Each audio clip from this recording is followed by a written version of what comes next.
You're listening to Maximum Medicine Radio with host Doc Martin. Stay tuned in or call in. You won't want to miss what's happening next. How do you step into your maximum potential? How do you connect your spiritual drive with your physical path? Stick around as Doc Martin takes listeners on a journey through the seen and unseen, the accepted and the unbelievable. Get ready to meet the maximum you the world needs on Maximum Medicine Radio with Doc Martin now.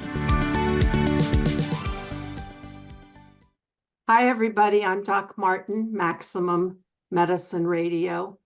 And our guest tonight, Tanis Hallowell, this is going to be a great talk because this is a woman who understands the energies, the forces of, the wisdom of the magical realms.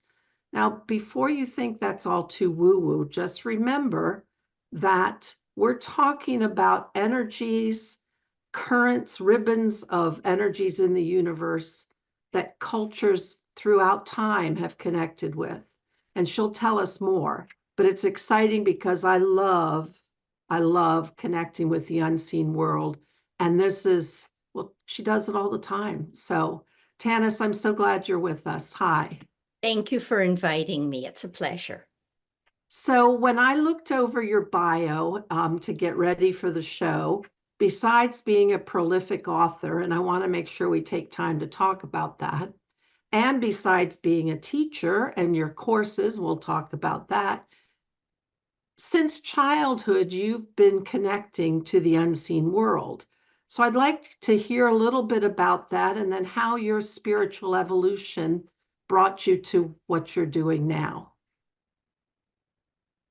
I think that my childhood was like very many childhoods what it is that kids often see the unseen world and we learn not to see. So when you have children talking about their unseen friends, their little friends that they want to have tea parties with, it could be that it's like a little elf, or it could be an angel. And children will talk sometimes even about their grandmother or their grandfather that's dead, who's talking to them. Or they may even talk about their past lives and say, gee, I used to be a this, I used to be a that. So it's not that mine was so unusual. It's that I never stopped seeing. It was never closed off for you. No, it was never closed off. And for many children, it gets closed off when they go to school. So around age 9 or something, or 6 or 7 even. And then if it doesn't happen, then it may happen at puberty. In fact, probably has happened at puberty if it hasn't happened earlier. So we learn not to see. And then you were a therapist and you had a practice. Am I accurate in saying that?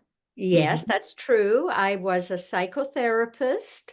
So yes, I went to university and got 3 traditional degrees and was a psychotherapist, and I specialized in spiritual transformation. And I was a corporate consultant as well for about 35 years, working for IBM and large banks and environmental countries and things like this. Yeah, so I've done all those things.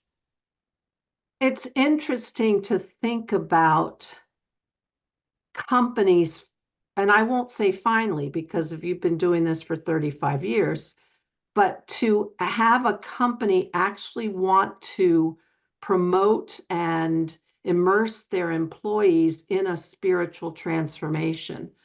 How does that show up for a company?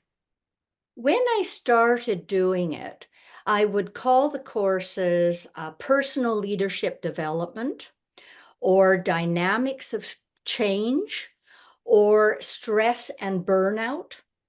So I would get all the safe words. Yes, and I think this is very important that people realize that they're walking in the mainstream, they're employed in the mainstream often, and to not alienate themselves and make them different than, but to find bridges in the way that they speak, the terms they use about what they're doing, that doesn't make an enemy of somebody else, but actually joins a person. So that's what I always tried to do. And even when I worked for accountants, which are very traditional usually, I would have accountants in their three-piece suits that I was leading through meditation and guided visualizations, and even 30 years ago, Sharon, and people would say, "Oh, how do you get them doing that?" Mhm. And I'd say it never crosses my mind that they won't want to do it.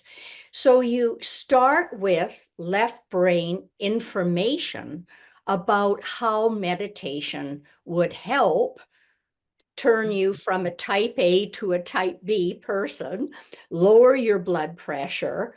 And before you know it, there they are saying, please, can we do it now? Mhm. What I found, I completely can see that, because what I found when I finally got up the courage to start talking about my shamanic training, which is really, it's about the soul journey with my patients. People say if I was petrified to kind of come out of the closet.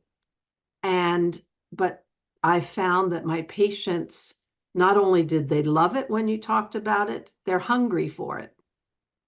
They're hungry for that meaning in the otherwise very technological mainstream world. Absolutely. Mhm, And I've had so many experiences with people that think of themselves as sort of in the closet, working in traditional organizations, mhm. and they're just wanting someone who will talk to them about these kinds of things. Right. I get that. Now you're also an author. You've written many books, and I'm assuming the information and the connection you get is through your meditations. You have a book on leprechauns, a connection to dragons, my favorite. Um, the body intelligence that you called Henry. Um, so that's those books. Do they just get downloaded to you in your meditation? People ask me, am I channeling? And the answer is no. Um, Mm-hmm. in fact, I think it's better not to do that if possible.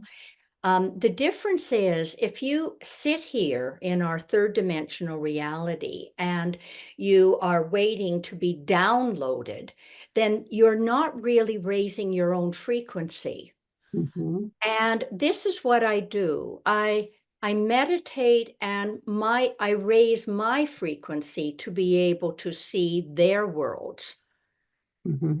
And I think that this is what we are meant to do. We're meant to become more and more conscious in raising our frequency so that we can access these magical realms consciously. What I loved about my shamanic training, because otherwise I was quite academic and scientific, um, is the worlds that opened up, the aspects of me that began to come forth and that I was then able to give expression to. And then the power of being able to navigate in the world, because I felt, and so many of us will probably say that their childhoods were troublesome, but I often felt very alone. And now all of a sudden, I had, in the shamanic terms, we always talk about allies. I had allies. And so for me, worlds opened up that gave a richness and a security, a sense of faith that, if there's these threads of intelligence going through the universe all the time, and to know that you can align yourself with that, and there's such a secure feeling with that. And I particularly found that with meeting dragons. This is wonderful. It's wonderful that you're speaking about power, because I feel that the more that we do what you're talking about there, and working with these allies, the more that our frequency moves to a stable, higher frequency. Mhm. And then that becomes our norm. And I believe that is what is going to change our world, is for people to do this individually, not to look to others to Mhm. give them information from this being or that being, but to do it themselves. And you then the segue of this is the institution that you founded is all about spiritual transformation, isn't it?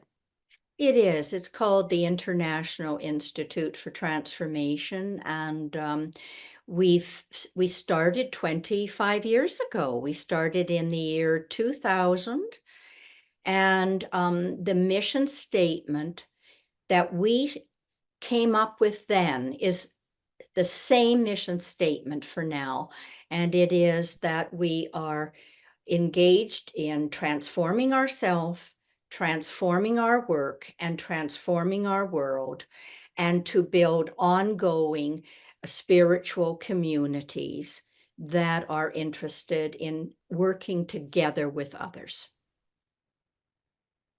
And we need that in our world, don't we? Yes, yes. And you mentioned allies, and Mhm. and this feeling of community, which is so very, very important, that we are not alone. We have allies in this other realm. And here, look, you and I are speaking right now, and we are aligned in what we're talking about, and yet we've never met each other physically, Mhm. but we are allies still with a similar theme for the world. Right. I love that. Yep. So let's move into talking about spiritual intelligence. And then I'd like to step over to have you talk about the different magical realms or beings that you have encountered. Okay, spiritual intelligence. Well, Um, Mhm. sometimes people think, well, how many intelligences are there? And I remember I used to teach multi-intelligences and talked about, natural intelligence, linguistic intelligence, interpersonal intelligence, mathematical intelligence, spatial intelligence. Mhm. And no one was ever talking about spiritual intelligence. And so I added it. I said, well, you realize there are all those other ones. Well, spiritual intelligence, when people say, what do you do if you have it? I think there are so many characteristics of it, but one that I think is the most important is ethical, being ethical. Mhm. And that is what the Buddhists call having right motivation for our actions. So, people who are engaged in mainstream work and who have never done shamanic work or read any of my books, if they're ethical and they have right motivation for their actions, then they try to work with their heart and their love. They try to work with wisdom, which is one of the characteristics of spiritual intelligence, and they try to take action with the love and the wisdom. That is spiritual intelligence, and yet they've never read a spiritual book. They've Mhm. never done any of these courses. And so I think that that's really important.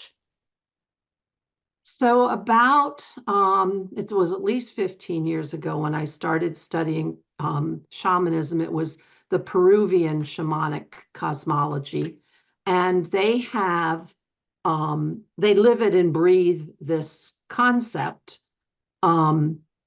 Yankai, which is right mind or right thinking, Munai, right heart, and Yachai, the right walking, the right path. And the Perfect. three, they live and breathe the unity of those three. And that is, I mean, they live and breathe spiritual intelligence. That is so interesting because I've been speaking for decades about the threefold flame in our hearts of these three Mhm. qualities. And that when we incarnate, we may have one of these flames a little bit stronger than the other two. So what we need to do in our lifetime is to Mhm. develop the other two so that all three are about equal. And then Mhm. our frequency is stable. And what I also love is that when you're able to pull those three together, you can be a change agent. Totally. And And you boy, do we need it. Totally. And you mentioned the word power before, and people sometimes think of power over, but I think of, it's just an intrinsic quality Mhm. that changes as we change, those around us change. So that's our responsibility, I believe, to develop our own consciousness so that we then just naturally are, as you say, a change agent for in the world.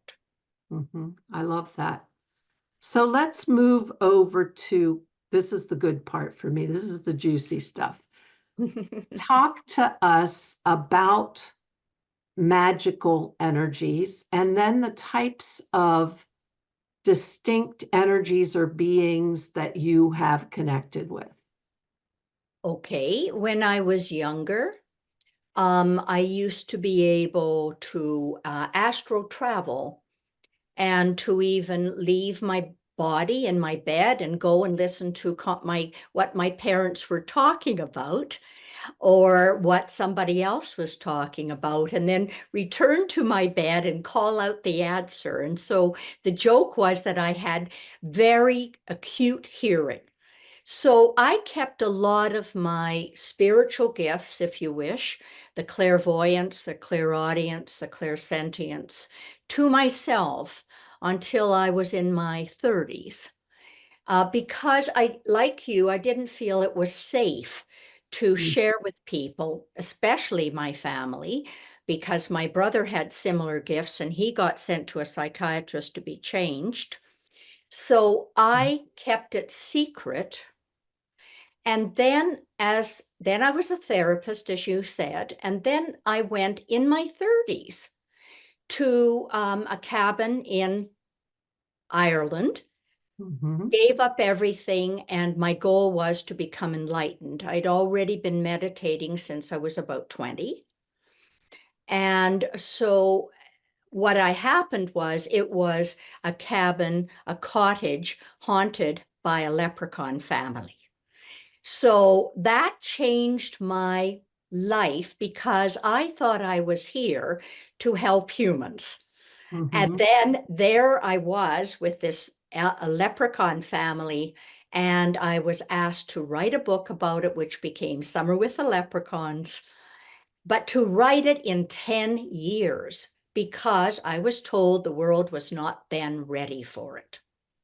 So I waited 10 years, but I worked with the leprechaun and worked with elementals all over the world, leading tours to sacred sites of the world. I did that for 22 years and meeting elementals all over the world to help bridge the human and elemental world. So 3 books came out of that. A pilgrimage with the leprechauns came out of it after Summer with the leprechauns. And that's when 30 innocent people wanted to meet elementals, and my leprechaun friend Lloyd hijacked the tour in Ireland. And they learned how to give up being attached to what they wanted. And just a year ago, we wrote his autobiography, The Leprechaun Story. When I said we, I wrote 2 pages. He wrote the rest of it. From his point of view, what is it like to be an elemental? So that was the first kind of beings that lived in their own world, Sharon. Although during that time, I've also spoken with masters and angels. I don't need to go into this. And my spiritual practice did change from what and how I was doing my spiritual practice. And I won't go into it either right now. And gradually, I would say that I went from being like the elemental world is in a much lower frequency, quite close to the Earth's frequency. And this is why so many people are interested in fairies and nature spirits, because their world is more accessible. But then I wrote a book, Hybrid, So You Think You Are Human, which I'd been teaching for quite a long time. And the book came out about 8 years ago now. And that's about the 22 possible kinds of human hybrids. So it is that we're not only totally human, but that we may have some angelic DNA, for want of a better word, right? We still don't know how to decode everything, but let's just say DNA. Some angelic, we could have, a human can have some gnome or some troll. They could have some dragon. They could be a dragon hybrid. They could be a dolphin hybrid. They could be mermaid. Yes. Yes, a pan hybrid, An elf. an elf, all of these. So I wrote that book, and that has become a very popular book with people because they identify with it. And that I could write the book because of all the different worlds that I have been able to see. And I didn't think that, I thought that I would just do it like that. And then, a couple of years ago, when I was meditating, I was asked to write about the dragon world. Now, the dragon world is in a very high frequency, and but they are working with the evolution of the earth. And they have been working with the evolution of the earth from the beginning. And this is why there are so many myths and stories about dragons all over the world. So, so that has been my latest published book. Yes. So I first learned about the magical world. I'm in a spiritual community that our teacher is a very deep meditator and well, just very powerful mystic. And she started teaching us about the magical realms. And previously, several years prior to that, I had gone to Sedona, and I've told this story before, where there was a gentleman there who had communed with the dragons of the ley lines in Sedona. And he did a meditation where we connected to one. And so I connected to this one who we stayed connected even when I came home, but I didn't really even know it belonged in the magic world. I didn't know anything except I had this powerful experience during a meditation on one of the red rocks in Sedona and experienced dragon energy. And but with my spiritual community, when our teacher introduced us to the magical realms and the recognition that some even in our spiritual community, we're hybrid, fairy, human, elf, human, mermaid, human. It opened my eyes, especially when I'm in my doctor world, because I still work in a clinic, to the patients that didn't really fit and didn't quite seem to make it in the world. And all of a sudden, I saw in different eyes that they could easily be a hybrid with a magical being that felt so out of place, neither in one realm or the other, not knowing what to do. And it was a very, very powerful in my understanding, in my being able to see with a new perspective. But when coming back to the dragons, I am deeply indebted to the dragon that I met in Sedona, and she subsequently has introduced me to others, and they have become a vital part of my daily spiritual practice.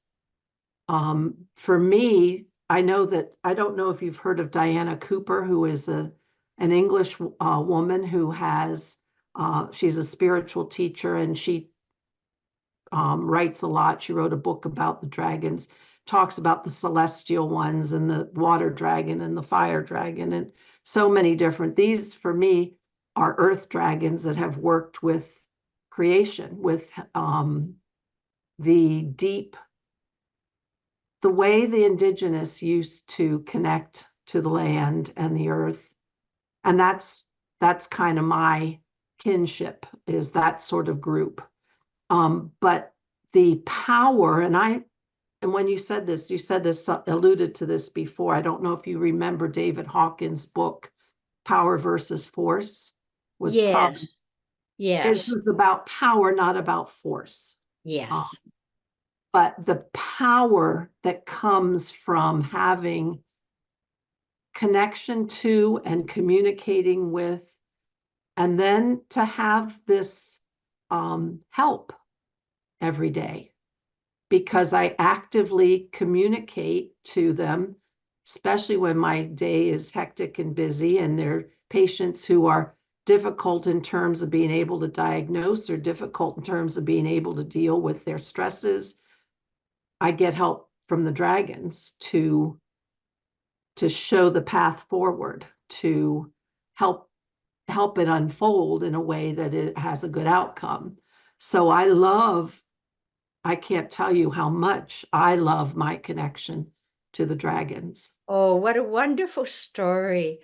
Yes, I agree with you 100%. And it's interesting that we're in the year of the dragon, Mm-hmm. according to the Chinese, Uh-huh. and here we are talking about that right now, Mm-hmm. and that you also feel so connected to the earth, and so do I, and that the dragons are really helping with the evolution of the earth, and as you said, working through the dragon lines Right. to help birth. I believe the dragons are helping us birth the new earth to a higher frequency. And what we talk about in my spiritual community, our teacher is reminding us that we, in the loss of many of the indigenous cultures, we have lost the dreamers, Yes. those who are actively co-creating the earth. So we do those kinds of meditations and gather up magical beings and forces to help us do what we can do. That's, how we can participate. Perfect, perfect. That's what we do in our communities as well. The very same thing is to help work with the higher realms to ground the energy on the earth, then to see it going out to join all spiritual groups like your group, or Mhm. anthroposophists, or New Age groups, or Mhm. Christians or Muslims or whatever. We've all got our own frequency, but we can sing this beautiful song together and to Mhm. help raise all that up. Beautiful. The other thing I love you talking about, and when we talk about the elementals, and I think that's why it's probably every show I do, I talk about how if you want to get healing, nature is there. I live on a really beautiful property, and there are a lot of elementals, a lot of nature spirits. And my sister, who's very tuned in, I don't know, Tanis, if you've heard of this. In Scandinavia, there are these little gnome-like beings that are called tomtens. Yes. Well, anyway, my sister has told me I have tomtens here. So, Wonderful. so they're just, but you can feel the magic in the air. You can feel, and when I put in my garden, and then when the zinnias are blooming, and you can feel the dancing energy. You can. Yes, and I love your background right there with Mhm, the trees. mhm, I'm on the road right now in our RV, so so my background can't be quite the same, but I do live right beside the ocean, and on a very large property, and I have an organic garden. I grow organic fruit trees, and I love working with the soil, with the earth. mhm. We need, of course, this is a biased view. You'll agree, but maybe not everybody will. But what I learned in my studies in shamanic, especially the Peruvian shamans, are still intimately involved with the earth, um, and the mountain energies. And so I love that. And I think, I think it's accurate to say we cannot evolve in the absence of our connection to the earth. I agree with 100% with that. Mhm, We are made up of the earth, we're made up of spirit, and we're made up of the earth. And we cannot evolve without that connection with the earth. Yes, mhm, absolutely. You know, a lot of people, Sharon, say things like, well, when you're very spiritual, you may not be grounded. But here you mhm, are, spiritual. Here I am, spiritual. And we're both out gardening, mhm. loving the trees, loving all our flowers. And so, yes, and I walk, I hike. This is part of what I'm doing right now on this trip I'm on right now, is I'm doing a lot of hiking and ground. I think that's so important that people ground. Well, I think sometimes when the Western culture learned about mysticism and meditation, so much of what was taught was detaching from your human condition, Mm-hmm. going into the zone where, but how we create and go forth and make our path, that's our job, is to be human and to make a human path. So to me, the best way to get there, well, it's nature. Yes, I think so too. And I, I I'm thinking, like, one of my books actually is working with the body, as you know. Good Morning, Mhm, Henry. It's mhm, called, the subtitle is an in-depth journey with the body intelligence. And mhm, so it's, how do we change our etheric body, the cellular structure of our body, by erasing old programs and old thought forms that we no longer need. They're no longer valid, so that we can transmute these into higher thoughts, higher emotions, so that our frequency just naturally rises, so that we are spiritual and we're physical. mhm. While we're living on this gorgeous, gorgeous planet, we have a physical body. When we're no longer supposed to be evolving and reincarnating in the physical dimension, people think, oh, after I'm no longer here in the physical and I've, you know, I've gone past this. Well, they don't realize that they're still going to have to incarnate in the astral realm and do astral incarnations until they stabilize their emotions and can turn negative ones to positive. And then after we finished our astral incarnations, we're going to have to do causal incarnations to change our thoughts that created the emotions and the physical Mhm. illness. So what I try to do is help people on all three levels now, Mhm. physically, emotionally, and mentally, so that it's all being transformed at the same time. Rather than having to go a lifetime in this and a lifetime in that and then another lifetime and mhm. Yes, yes. Why not work on it, realizing that it's all interconnected now? And Mhm. I think the energies are very potent right now for powerful, rapid transformation. So why not get the biggest bang for your buck? Absolutely. We're getting so much assistance from these magical realms. I mean, the elementals want to work with humans to co-create a beautiful world. They're here, they want to work with us. The dragons want to. I think of all the bodhisattva animals, Mhm. all the dolphins in zoos and parks where they're swimming with people, and the bodhisattva whales, and all the Mhm. bodhisattva animals that are way showers for their own species, that are coming in contact with humans and wanting also to help with this transformation of the earth. I love that. This is a perfect time, so we don't forget it. We have about 15 minutes left. Talk about your classes, your courses that are just going to be starting soon.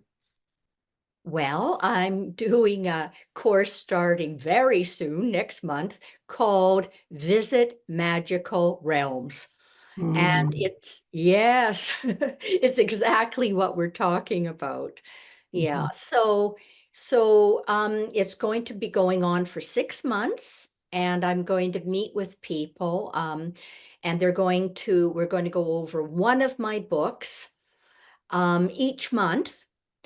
And I'll be leading people in guided visualizations so mhm, that they'll have their own experience. And then we divide the people into smaller groups so that they can share what their experience was. So it's a combination of, yes, I'm happy to talk about the key nuggets that are important for transformation in each of these books, whether they're the leprechaun books or whether they're the ones about the dragon or the hybrids or the body elemental. It's going to go on for 6 months. And how would people find out about that? Well, they could. I will be putting this video on my newsletter. So if people wanted to go and sign up for my newsletter, that would be a good way to do it. Really good way to do it.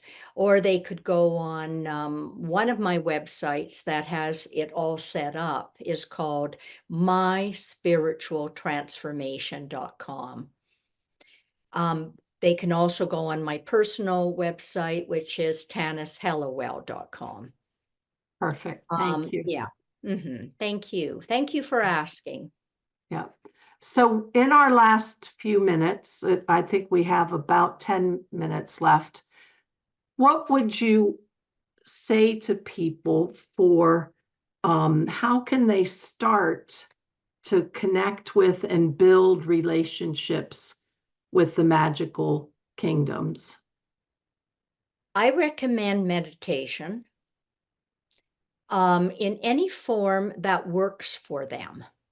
Mhm, Um, what will help them become still? What will help them become a deeper listener? We cannot become a deeper listener if we cannot become still. And also, we're so full up with stimulation all the time.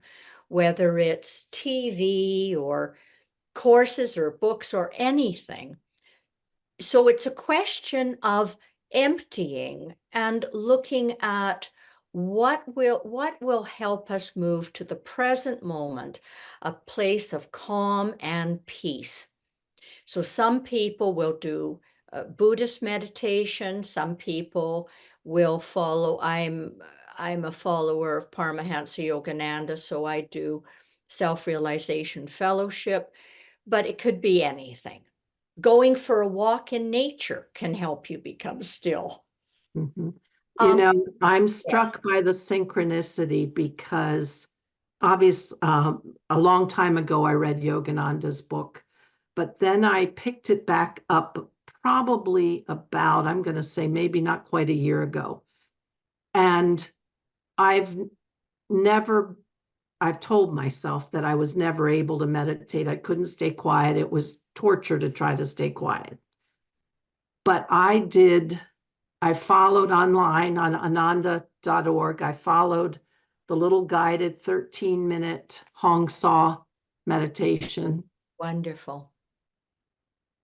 Tanis, it grabbed me in the first time ever doing it.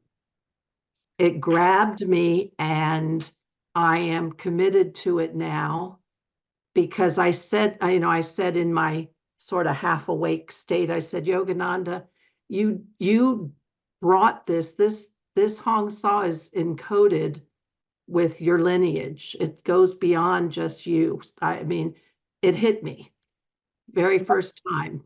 Well, don't you think it's funny that you would contact me to interview me and that Yes. I am a follower of this particular path? Yes, I'm like being blown out of my mind here. Mm-hmm.